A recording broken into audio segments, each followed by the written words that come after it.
poll tax. The principle upon which this tax is levied is not well defined, being arbitrarily assessed at so much per capita, which for the last few years has been assessed in different towns throughout the Commonwealth at different rates, ranging from $2 to $4. If this is equitable, we can see no reason why it can be limited, unless the Act of 1828 is still in force, limiting the amount to 1/6 of the amount assessed. But this appears to be unconstitutional, and should not be enforced. The commissioners say, in their report, that the theory of assessing the poll is, that a reasonable part of the tax, not exceeding 1/6, and not more in case of any individual than $2. This theory does not seem to be followed to any extent. If the limitation in amount to $2 per year was strictly adhered to, we believe it would give general satisfaction to the taxpayer. This tax has never been assessed according to ability to pay, or any other principle. Many contend that the tax should be assessed according to,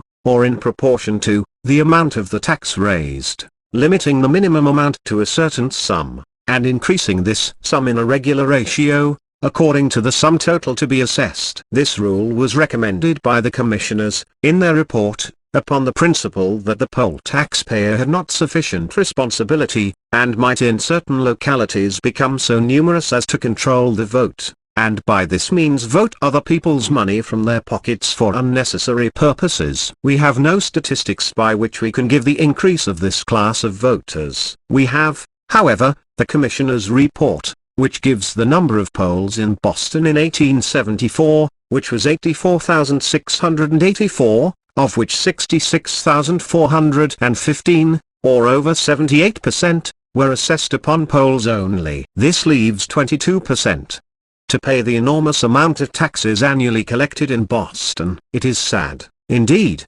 that 22% should be obliged by law to pay this tax, while 78% escape with only the poll to pay.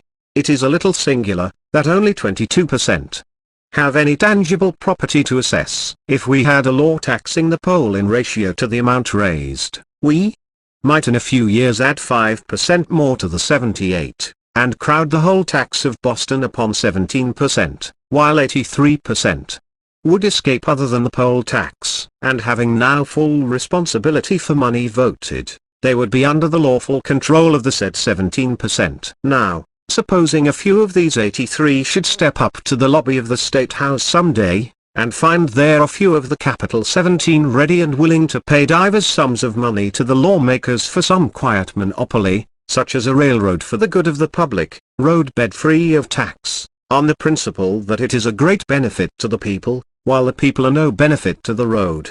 Or it may be a gas company that is wanted, which would like the privilege of knocking our roads or streets into any number of pits, whenever necessary, for the privilege of furnishing gas at $3 per thousand to the anxious public. It makes no difference as to price of coal, can furnish it at $3 per thousand whether coal is $10 or $4 per ton. Or it may be the Hoosac Tunnel they would like the control of. Among the rest, a poll tax law, which will enable good and responsible taxpayers to control the dangerously increasing poll taxpayers within proper bounds of franchise. Without jesting further, we doubt if it occurred to some of those commissioners, certainly it is not mentioned, that the greatest danger we have to contend with are monopolies created by government for capitalists. Men of small means cannot afford such luxuries. The danger that the commissioners allude to, no doubt, is that which has controlled New York City, and not only that, but the legislature of that state. Yet this may be said to have emanated from the same source. Money still was the power which moved the machinery that did this disgraceful work. Money is power. With it we may govern a legislature,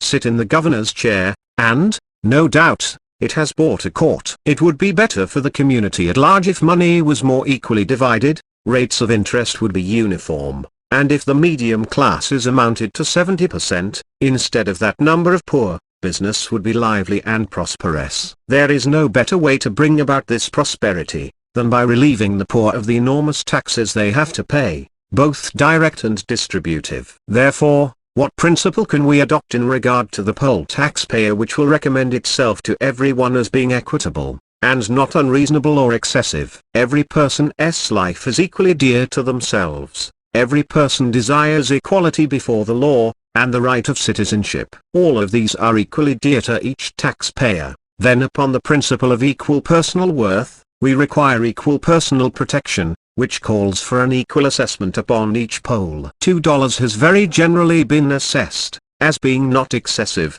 and it may be claimed proportional and equitable upon the principle suggested. Aliens, with the exception of the right of franchise, are equally protected. Even the sum of $2 may be hard to pay for those who are dependent upon their daily labor for a living, but as the non-payment of the tax would merely debar them the right to vote, this would create little hardship, if any. If the poll taxpayer rightly understood that distributed taxes were placed upon every necessary and every unnecessary article which he consumes, he would not readily vote for any unnecessary expenditures, either directly or indirectly, as all taxes and expenditures must be paid for out of the profits upon articles consumed. But as the poll taxpayers are often, as well as others, approached for the purpose of securing their votes by the payment of money, or its equivalent, both parties, upon evidence to that effect, should be punished by fine or otherwise. And if this payment could be traced to the party receiving the vote, he should lose his office, if elected, and also be fined.